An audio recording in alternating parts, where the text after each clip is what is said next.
This video contains book and show spoilers through episode 4.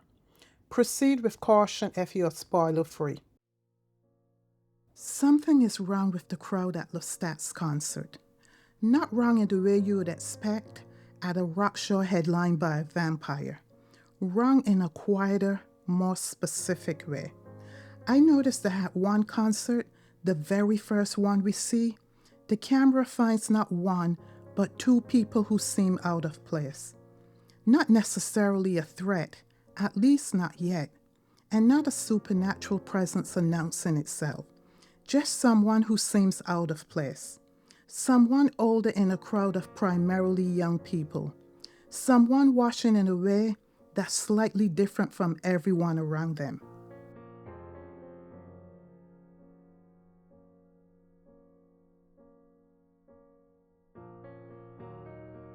The first is a bearded man, possibly in his 40s, who looks like he's never been to a concert of any kind before, certainly not a rock one. He stands still with a book in his hand while the crowd moves around him. After the show, he's waiting outside. The only person left after Jordan, Lestat's double, convinced all the other fans that Lestat had left. This man didn't fall for the trick. He holds a copy of Interview with the Vampire. Lestat signs it with one word: lies. And as Lestat boards his bus, the man calls after him and says, "I know you're real." Lestat turns, looks at him directly, and responds, "Congratulations. Not gonna make friends." The second figure is harder to spot, and the show hid him behind the first one deliberately. An elderly Asian man in a hat, in the middle of the crowd, arms raised, swaying. It seems like he's watching the people around him first, checking how they move, then copying it. The camera finds him twice in the same sequence. But here's what I missed on my first watch. Something else happens at this same concert that I initially filed under the category of Lestat's muses breaking free.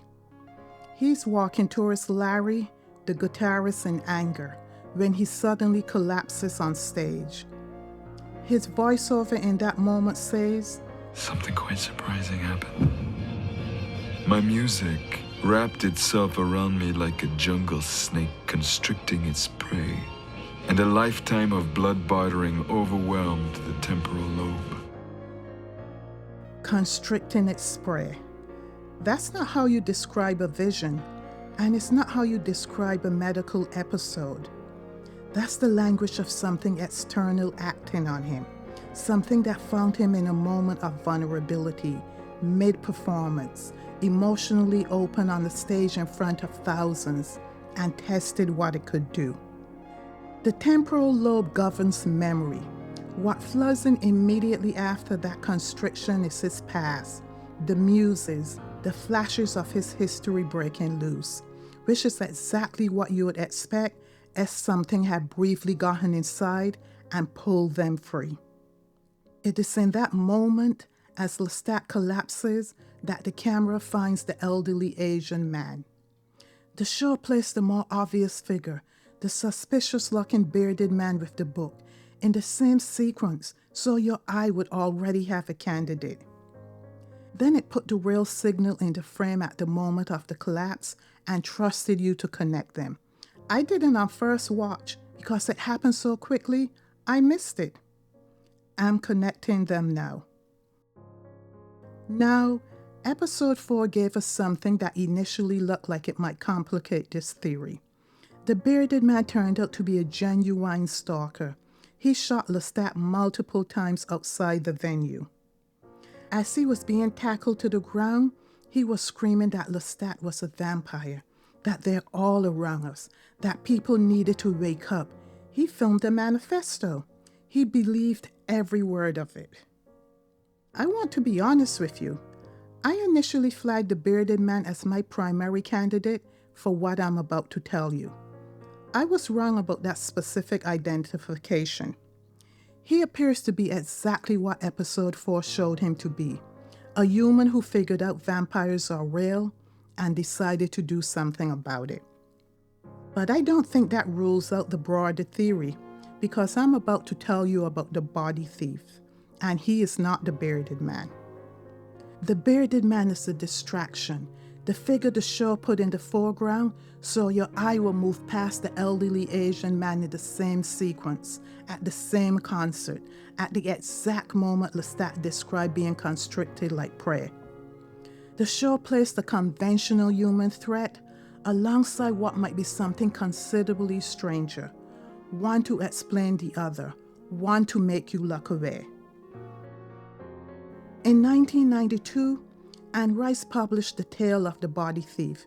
It's the fourth book in the Vampire Chronicles, and it centers on Lestat making what might be the worst decision of his very long life. But before the decision, there's a period of stalking. In the book, Lestat becomes aware that someone is following him, the same person, turning up across the world, always at a distance, always just out of reach.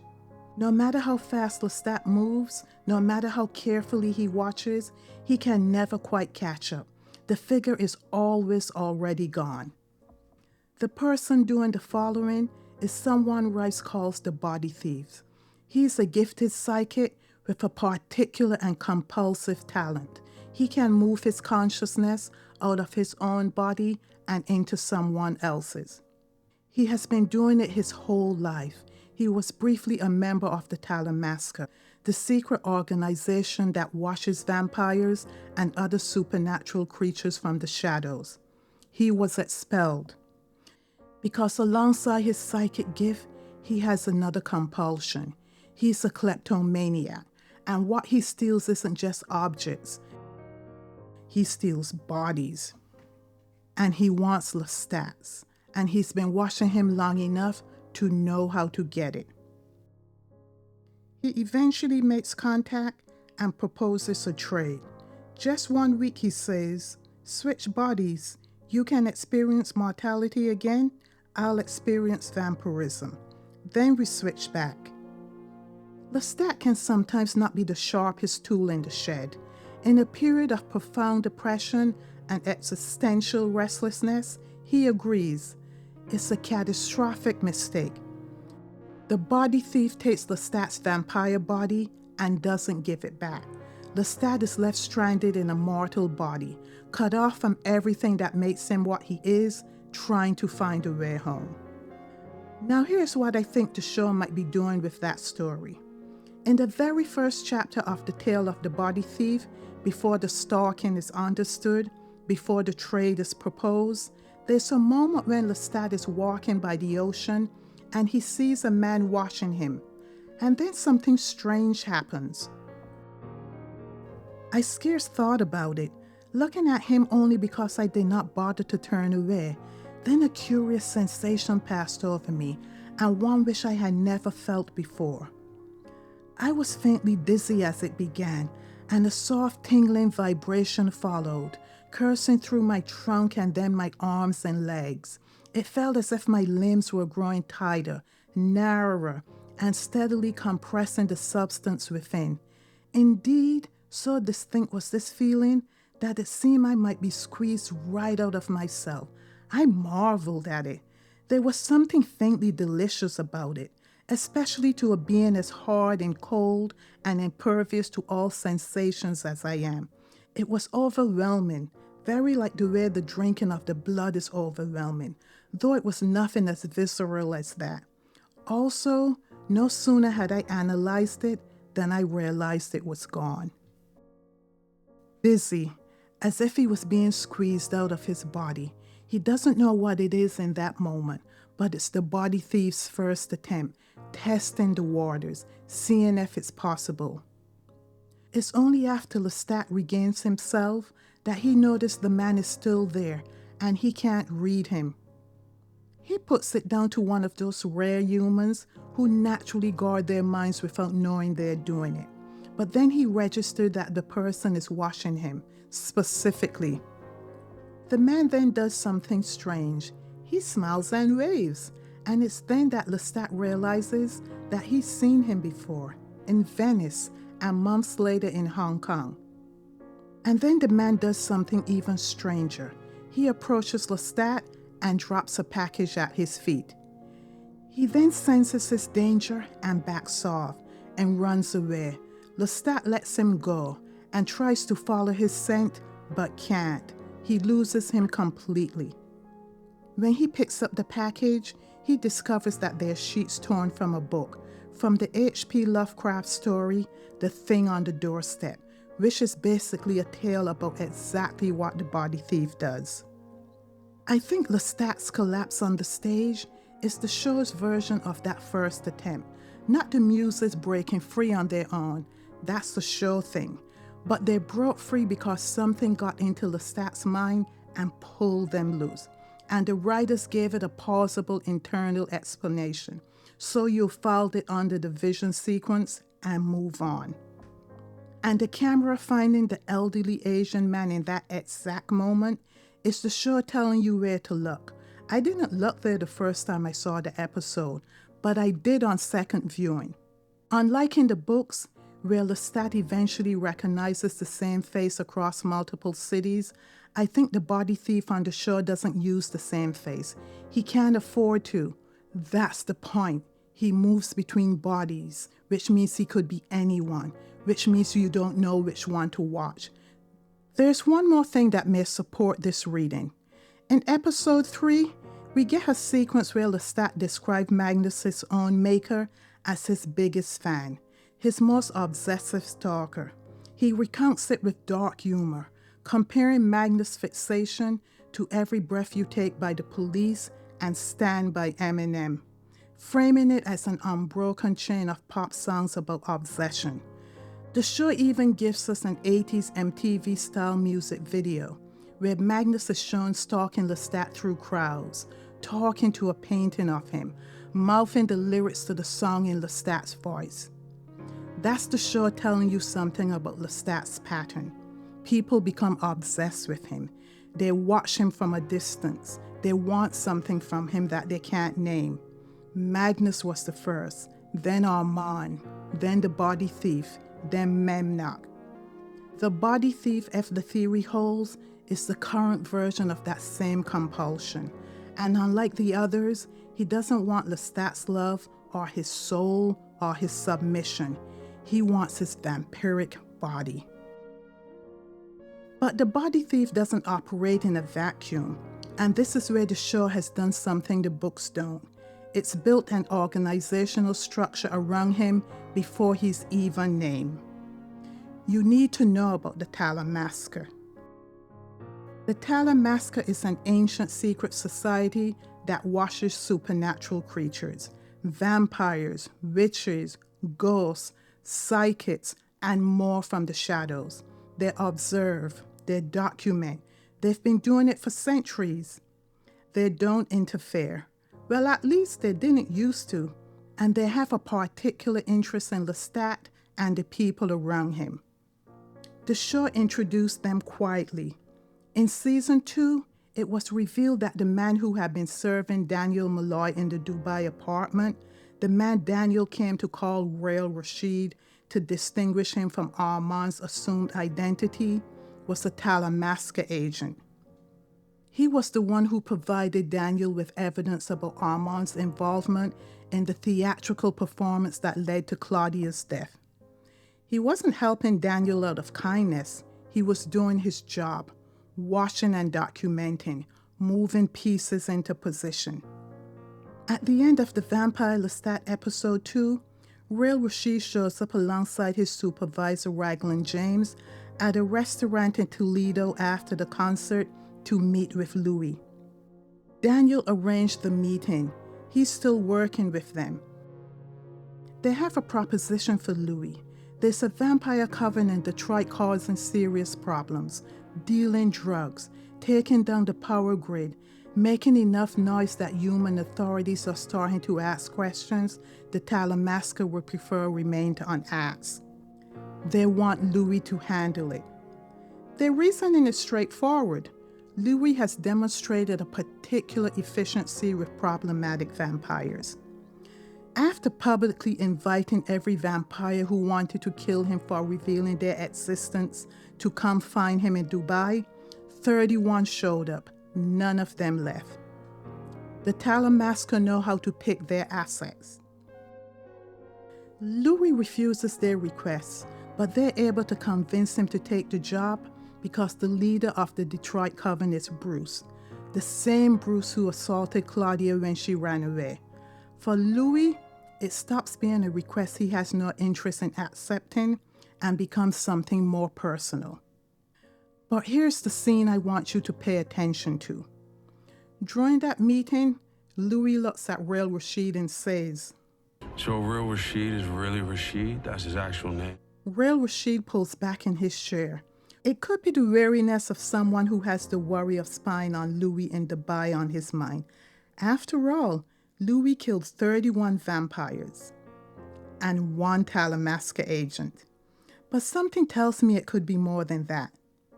Louis has survived long enough to trust his instinct about people, and his instincts seem to be telling him something about real Rashid that he doesn't yet understand.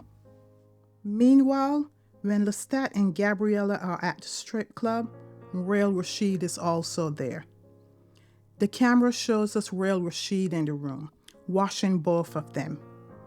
Lestat doesn't notice him. He's background noise, just another person in a crowded room that Lestat's attention moved past without stopping. But the camera notices him. Lestat then says something strange, and then it happened again. And he sees one of his muses, his dead brother, who speaks to him. Now exactly what happened again? Just the muse appearing or the feeling of constriction? Because remember what I am proposing, that the body thief made his first attempt at hijacking Lestat's body during the concert where he collapsed and his muses broke free. We don't see a collapse this time, but we get the words. And interestingly, the scenes in the strip club are edited like the scenes at the concert where he collapsed, with images overlaying each other. And Rashid, who partners with Raglan James, is present. The Talamasca are watching both Louis and Lestat. They appear to have an agent close to Louis in Daniel. But Daniel might not be the only agent watching Louis. Regina is not a book character. She was created specifically for the show. This raises several questions. Is she real or a figment of Louis' imagination? Is she an innocent being used, or might she be an agent of the Talamasca? Because the odds of Louis randomly running into a doppelganger of Claudia on a New York City street are nil to none. But aside from the Talamasca, there are 2 characters on the show that I can think of who will want to put Louis in check or keep him occupied for some reason: Gabriella and Armand. Just as Louis running into a Claudia clone on the street screams setup, the odds of Armand attending the same AA meeting as Alex by simple happenstance is 0. Armand seems to me to be more on a damage tour than an apology one, and the fact that Louis is not one of the people he's reached out to says a lot. But the Talamasca do have eyes on both Louis and Lestat, and so they can't be ruled out. And quite possibly, a psychic who moves between bodies, a psychic who will be expelled from the organization for stealing things that don't belong to him, is watching as well. Here's my theory about how the body thief chain works. The body thief starts where we have already seen him, in the elderly Asian man at the concert, making his first attempt on Lestat.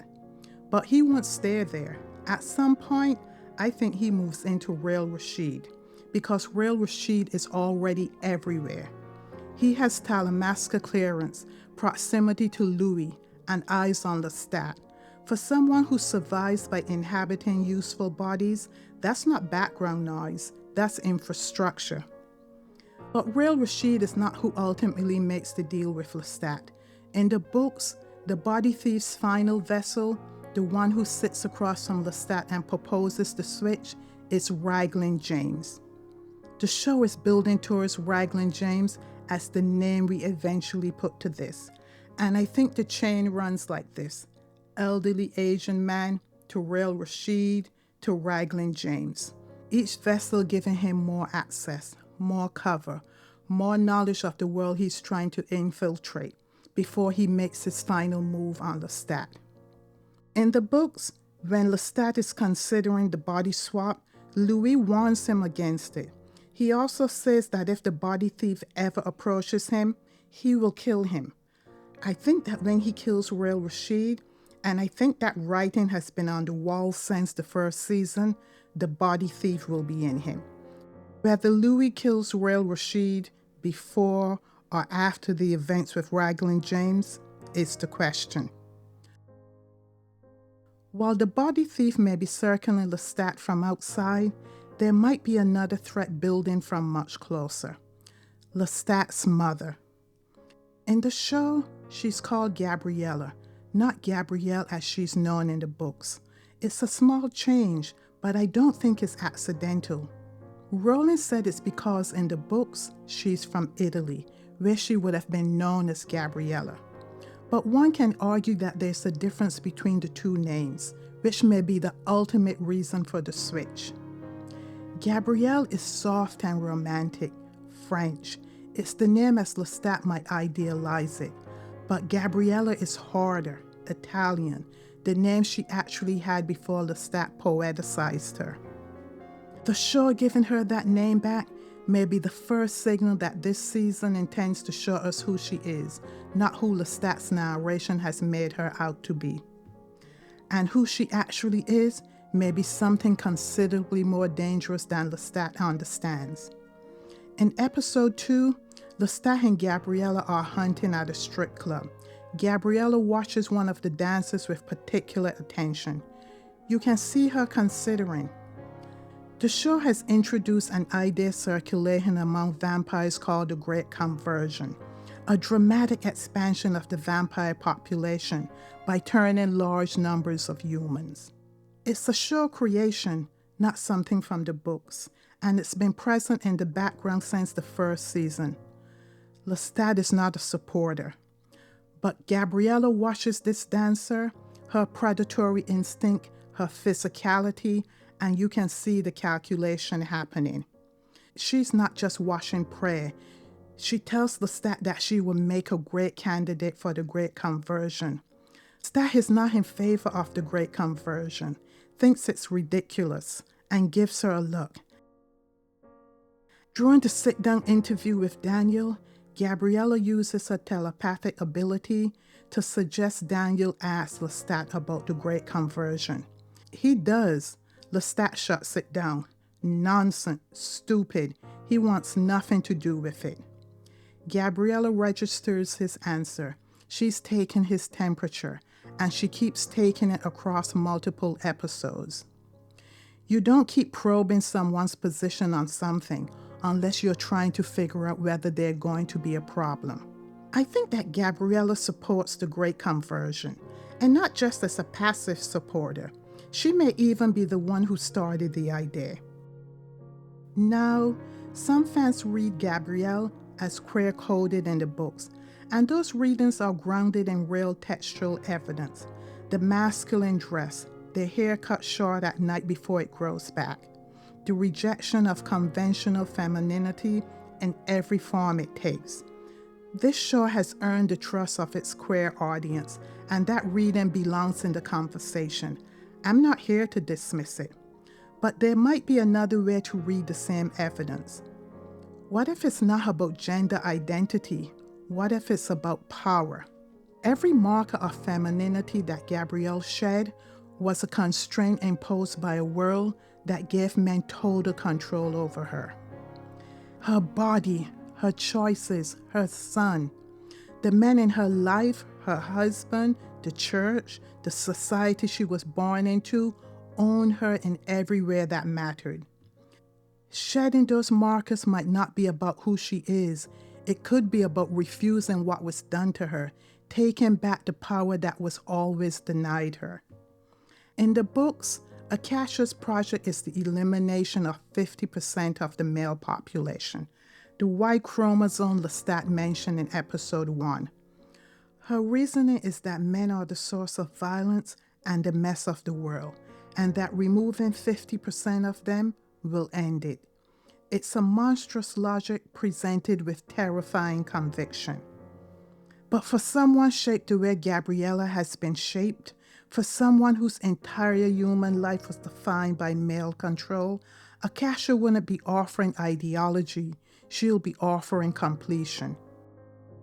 Which brings me to TC and something that happened in episode 3 that needs to be unpacked. During Lestat's panic attack while driving, triggered by revisiting Magnus' attack during the Daniel interview, he imagines Magnus in the car with him. Magnus says something about a long table, 68 courses, and he names the people seated there, not all by proper names, some by nouns: a hand, a finger, a drummer, a pimp, you, Mummy, and Claudia. The hand is Nikki, who cut his hand off with an axe.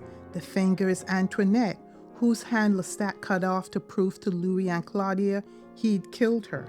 The pimp is Louis from his New Orleans years. The you is Lestat himself. Mummy is Gabriella, and Claudia is named directly. Magnus is speaking from inside Lestat's subconscious, so what we're hearing are Lestat's own anxieties, his own accounting or fear for every person he loved or failed. The drummer is TC, Tough Cookie, a member of his band, and TC is human. And for some reason, Lestat's subconscious has placed her at the long table alongside people who are either dead, transformed, or permanently bound to him as his fledglings. People who are or were vampires. In the rolling cut, as the fans call the trailer that features several dinner table scenes, including the one that Magnus appears to reference in Lestat's subconscious, TC appears to be seated next to Gabriella. Not next to Lestat, next to Gabriella. I think that TC will at some point be turned into a vampire, but I don't think that Lestat turns her. I think Gabriella does. TC is young, physically powerful, precisely the kind of person Gabriella has been watching and assessing. And from Lestat's reading of her, she might have been hindered in her career by past male band members, which is something Gabriella would pick up on. And Lestat, who can't protect the people he loves from his mother any more than he could protect himself, would register TC's turn-in as another entry on his list of failures that's been tallying up since Paris. If you watch the one and only season of the Talamasca TV show, you know that they too are making new vampires for some reason that we never found out as the show was cancelled after one season. No name was given to what the Talamasca were doing. I don't think it's part of the Great Conversion, but I do think that it ties into it. Now, note that name. Not the Great Expansion, not the Great Turning, the Great Conversion. The writers chose those words deliberately. The Great Conversion storyline serves two purposes. It moves an important plot point from the later books to the current show storyline. One of these bits of lore is what happens to Amel, the source of vampiric power, when there are too many vampires in the world. His power is stretched too thin, and he starts going a bit mad and getting rid of vampires to reduce the stress, often using other vampires to do the deed. The Great Conversion is the show's way of getting to that point. The second purpose I think it serves is to draw a comparison between Akasha and Gabriella, because sure, Gabriella is very similar to Akasha in one very specific way. They both share dislike of men, although for different reasons. Akasha sees the male sex as the source of all that is bad in the world, and so their numbers need to be reduced. Gabriella's dislike of the male sex is more personal. It's about what they took from her and women in general, their autonomy, their freedom of choice in so many ways. And if Gabriella is the organizing intelligence behind the Great Conversion, if she's the force driving it, as I think is the case, then it's to serve her purpose, and the composition of the new vampires, at least the ones created by Gabriella, might not be random. And for those of you who have read the books, you may already know exactly what the Great Conversion moniker is telling us. It implies a process, a conversion from one to another. The obvious reading is that it applies to vampires ascending over and ruling human society. But that's the least of what it implies, and it's also not how I would read Gabriella's goal. But she would be interested in converting from a patriarchal society to a matriarchal one, something she would have in common with Akasha. And ultimately, I think that is the true meaning of the Great Conversion moniker. If Gabriella turned the strip club dancer, which I think we will find out she did, it will be telling us something else as well. In the books, after Gabrielle abandoned Lestat, he didn't see her again until hundreds of years later on the night of his concert. But they changed that on the show. Lestat mentioned that they saw each other twice in the last century, with the implication that one of those times were after the events in New Orleans, as Gabriella mentions his neck wound. I think the show made that change for a specific reason. I suspect that in one of those meetings, Lestat told her about Akasha and how his music woke her 200 years ago. And that is why Gabriella is truly back, not because Lestat called her or needed her. Gabriella on the show is different from Gabrielle in the books. On the show, I don't think she cares anything about the voices, certainly not the male ones. She wants Lestat to keep singing because she wants him to wake the queen. She wants him to wake Akasha. In the books, when Akasha makes her terrifying argument, she has no support among the vampires in the room. The show is giving her someone to stand at her side. I suspect that Gabriella is betting on Akasha, the queen being in favor of the Great Conversion. Her version of it at least. But there are two things she doesn't know. Akasha doesn't share. In fact, while her plan is to create a matriarchal society, there can be no other queens but her. She has a thing against female vampires. But maybe she will be a bit more lenient this time around, as they will mostly be fledglings to her. But I wouldn't count on it. Second, Gabriella doesn't know about Amel as the source of all vampiric power. She thinks it's Akasha, so she doesn't know that too many vampires in existence stretches Amel too thin, causing catastrophic results. Let's talk about Lemuel, Louis' friend with benefits. For a minor character on a 7-episode series, he is mentioned a lot. 4 episodes have aired to date, and he's been seen or mentioned in 3 of them. Lemuel is going to be important to this story. Louis the Point de Lac is a runner who likes to be in control. He loves Lestat as all-consumingly as Lestat loves him, but to admit to those feelings would be to give up control. And so he runs from Lestat and his feelings with casual flings. That is what his relationship with Lemuel is all about. It doesn't demand anything from him emotionally. He doesn't have to give himself over and lose himself in Lemuel like he does with Lestat when they are together. Although I think there is true friendship with him in Lemuel, and we might discover there's more to that relationship than at first appears, and I don't mean romantically. As we saw when he killed the Fang Gang, Louis has powered up. He's able to kill multiple vampires by himself. He also now has the cloud gift. He told Daniel just 2 years ago in Dubai that he hadn't killed since 2000. Even if he started back making a kill a night since Dubai, It would take much longer than 2 years for him to access such a higher level gift. But there's one other way that he could have gained the cloud gift and know how to use it. And that's if he drank from the blood of an old and powerful vampire and received training from them. In the books, after his suicide, he powered up after drinking Lestat super enhanced post Queen of the Damned blood. On the show, they change how that plays out, with them moving his suicide. Lestat is no longer present, and it happens before the events in Queen of the Damned. Yes, he did drink Armand's blood, and it is powerful, but it is nowhere near as powerful as Lestat's after the events of Queen of the Damned. Armand's blood did not supercharge his abilities to the point where he now has the cloud gift in a couple of years. What did it then? I think it was drinking from Lemuel, who I suspect is an ancient on the level of Akasha. Because of how things play out in the climax of Queen of the Damned, I tend to think that Lemuel is Khayman, Akasha's biggest enemy other than the red-headed twins and the patriarch of the first brood.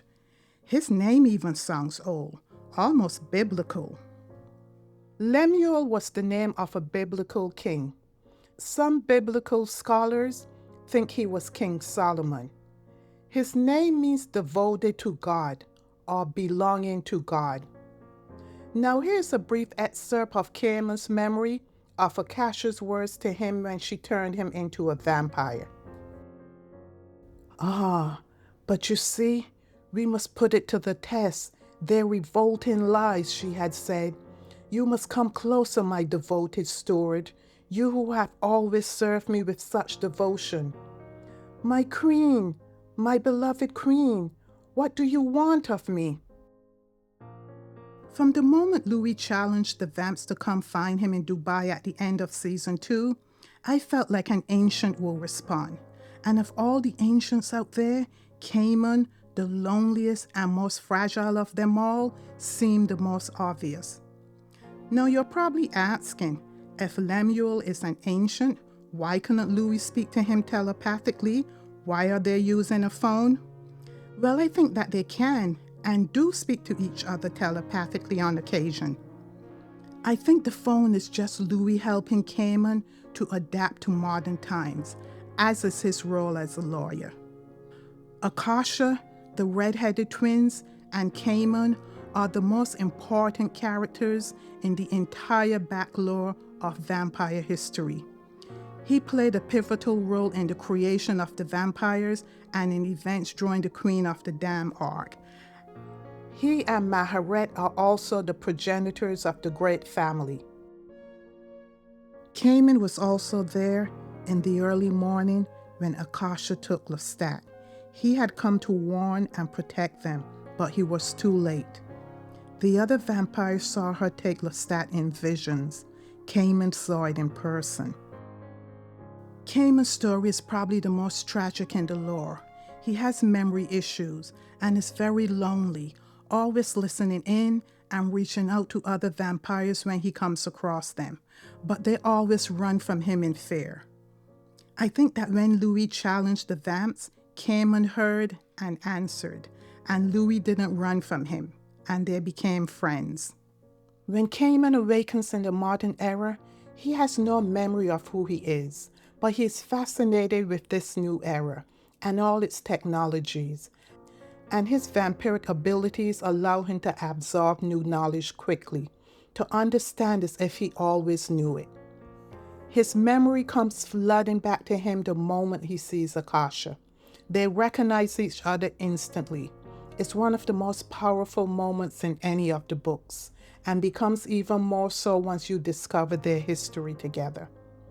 It will be a powerful moment on the show as well, and can be even more so if we have already met Khayman without knowing who he is. And unlike what Louis said about Lemuel, Khayman loves Lestat's music, at least in the beginning. The loneliness in them speaks to him. It's only later that the songs start worrying him. But he has a fondness for both vampires in the books. On the show, I think it starts with a friendship with Louis. Lemuel could also be Gregory or Seth, two other ancient vampires. He does seem to fit their book characteristics, but the writers seem to have folded the businessman aspect of those two characters into Louis. Farid worked for and is turned by Seth in the books, but Louis referred to him as his doctor on the show. I think that when Farid is turned, it might be Louis who does it in the place of Seth.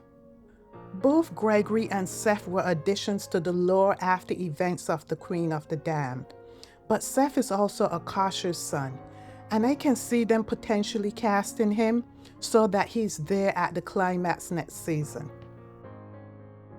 The reunion of Lestat and Louis is being constructed piece by piece, the weight of everything they haven't said to each other accumulating across every scene they share. His relationship with Lemuel is just another aspect of this. But here's where I think the show might diverge from the books, in a way that makes everything hit harder. In the books, they're in separate locations when Akasha comes, but both the show and the books have established that with modern sun protective glass, vampires no longer need to sleep in coffins or crypts the way they once did. They can sleep together in a bed, and given everything the show appears to be building about Louis and Lestat finding their way back to each other, I think that's exactly where they might be when she arrives. Not in separate rooms, not in separate locations, together in bed, which could mean Louis is there when she takes him. In the books, Akasha tells Louis he is the most predatory vampire in the room, as he kills without regard for age or sex, something the show has emphasized in all 3 seasons. She also tells Louis that the only reason she doesn't kill him is because Lestat loves him. She says that line to him in the books at Maharet's house, but I can't imagine the show moving it to before she takes Lestat. And if the show moves the I love you to that moment before Akasha takes him, in the same room where Louis then fights to keep him against a being so obviously more powerful, the leg might be the cause of acting on what he already said out loud. Which brings me to the dinner table. The show has already given us 4 dinner table scenes in Lestat's human past. The first when he's a child about 9, a priest at the table, his father refusing to send him to study, his stutter exposed, his oldest brother mocking him. The second as a teenager, back in the same seat, receiving a beating by his brothers on the order of his father, spread across that table while his mother picks up her book and resumes reading. The third, when Gabriella has been displaced from the foot of the table by the oldest son, her position in the family hierarchy visibly diminished. And the fourth, when Lestat and Gabriella, now vampires, return together and kill the family as they have dinner. 4 table scenes, each one the same lesson taught a different way, each one a demonstration of where power sits and who it belongs to. But it doesn't look like the use of the tables will stop there. The season seems to be accumulating them.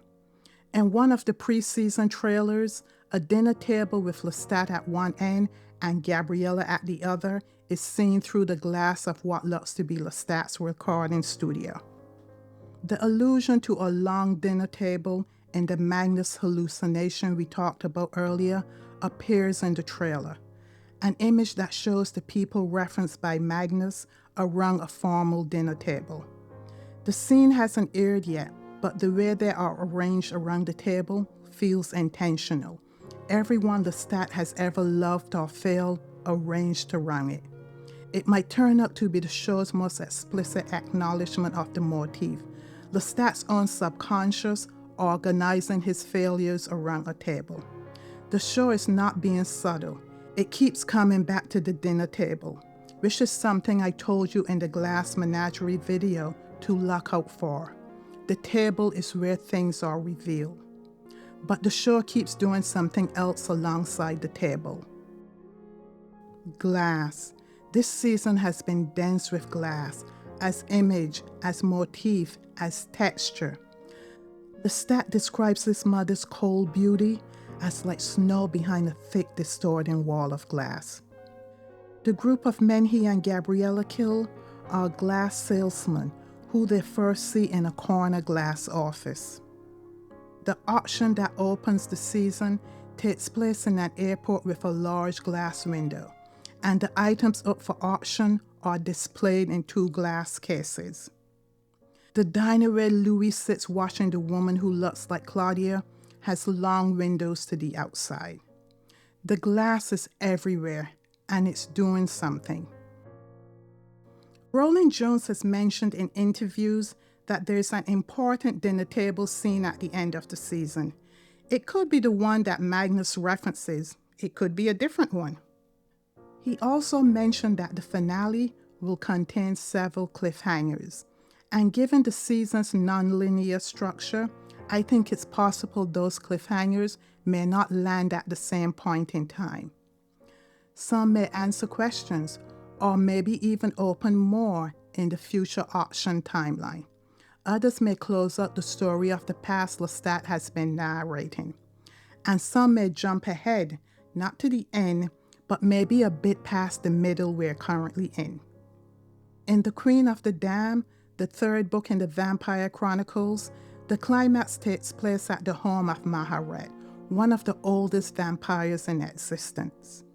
The vampires, ancient and young, who understand what Akasha is doing have gathered there. And Maharet's home contains a very specific room. A dining room, glass on 3 sides, looking out into a forest that makes one feel as if one is part of the forest, and a table where a gathering takes place and a feast occurs is at its center. I'm not going to tell you what happens there. If you've read the books, you already know. If you haven't, I don't want to take that from you. But I will say this. This season has built to grammar around dinner tables, a site where power reveals itself. And it has built to grammar around glass as the thing that distorts, separates, and frames. And those 2 grammars may be heading to that forest together. And it's where Lestat will come into his full power. As I noted earlier, as of the recording of this video, I've only seen the first 4 episodes of the season. And so I'm probably wrong about 99% of this. And that's okay.